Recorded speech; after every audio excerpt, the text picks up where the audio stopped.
ketika pamali menghilang. Pernahkah kita benar-benar memperhatikan kehidupan sehari-hari? Seringkali, sesuatu yang terus-menerus kita lihat akhirnya terasa biasa. Padahal, kalau dipikir-pikir itu bukan hal yang biasa. Di pinggir jalan ada rambu, dilarang parkir. Tetapi tepat di bawahnya kendaraan berjejer dengan tenang. Ada jalan satu arah, tetapi tetap saja ada yang melawan arus. Lampu merah masih menyala, namun ada yang menerobos. Trotoar yang seharusnya untuk pejalan kaki berubah menjadi jalur motor dan tempat parkir. Di sungai tertulis, dilarang buang sampah sembarangan, tetapi sampah tetap menumpuk. Dan ketika banjir datang, kita sibuk mencari siapa yang salah. Padahal mungkin jawabannya sedang mengapung di sungai itu sendiri. Semua itu bukan kejadian luar biasa. Justru karena terlalu sering terjadi, akhirnya kita tidak lagi merasa ada yang salah. Lalu saya bertanya pada diri sendiri, apakah masyarakat kita tidak tahu mana yang benar dan mana yang salah? Saya yakin mereka tahu. Lalu mengapa tetap dilakukan? Mungkin masalahnya bukan pada pengetahuan.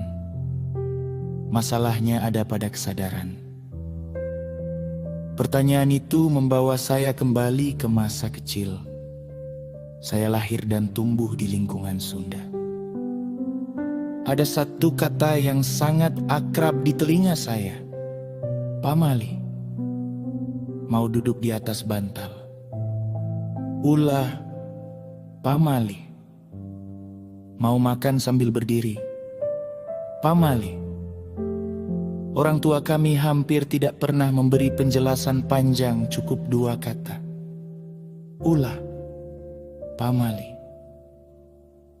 Dan anehnya kami langsung berhenti. Padahal di dalam hati selalu muncul pertanyaan. Naon atu akibatna? Tetapi rasa penasaran itu kalah oleh rasa tidak enak untuk melanggar. Barulah setelah dewasa saya memahami bahwa pamali bukan sekadar cerita untuk menakut-nakuti anak. Pamali adalah cara orang tua membentuk karakter. Ia tidak membutuhkan undang-undang, tidak membutuhkan polisi, tidak membutuhkan kamera, karena pamali hidup di dalam hati. Pamali tidak berkata, kalau melanggar nanti didenda. Pamali berkata, kalau melanggar rasanya tidak pantas, itulah bedanya. Hukum mengatur perilaku, pamali membentuk hati. Hukum bekerja dari luar, pamali bekerja dari dalam. Orang Sunda mengatakan, pamali teh teka tingali tapi karasa. Ia tidak terlihat, tetapi melahirkan rasa malu, rasa hormat, dan rasa sungkan. Hari ini aturan semakin banyak, pengawasan semakin canggih. Ada CCTV, ada etlel. Namun pelanggaran tetap terjadi. Karena kontrol kita sering bergantung pada ada atau tidaknya pengawasan. Kalau ada polisi tertib. Kalau tidak ada melanggar, seolah-olah benar dan salah ditentukan oleh siapa yang melihat. Padahal integritas justru diuji ketika tidak ada seorang pun yang mengawasi. Bayangkan jika setiap orang masih memiliki suara kecil di dalam dirinya yang berkata, ulah, pamali. Mungkin jalanan kita akan lebih tertib, sungai kita lebih bersih, dan ruang publik menjadi tempat yang nyaman untuk semua. Saya tidak mengatakan bahwa kita harus kembali percaya pada semua bentuk pamali.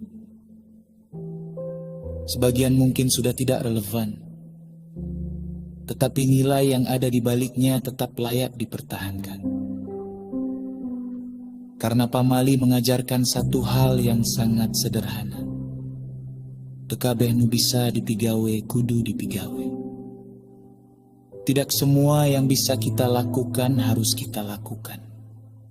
Dan tekabeh nu teu langsung aya akibatna hartina teu aya akibatna.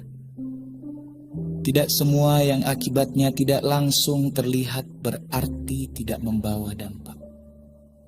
Setiap pelanggaran mungkin tampak kecil, tetapi ketika dilakukan oleh banyak orang, yang lahir bukan lagi pelanggaran, melainkan budaya.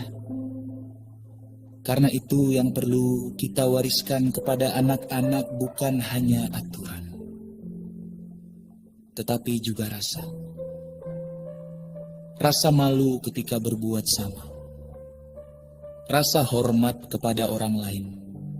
Dan rasa tanggung jawab terhadap ruang bersama. Karena pada akhirnya masyarakat yang maju bukanlah masyarakat yang memiliki aturan paling banyak, melainkan masyarakat yang tetap memilih berbuat benar. Meskipun tidak ada yang mengawasi. Dan mungkin disitulah makna pamali yang sesungguhnya. Bukan sekadar larangan, melainkan suara hati yang menjaga kita tetap menjadi manusia.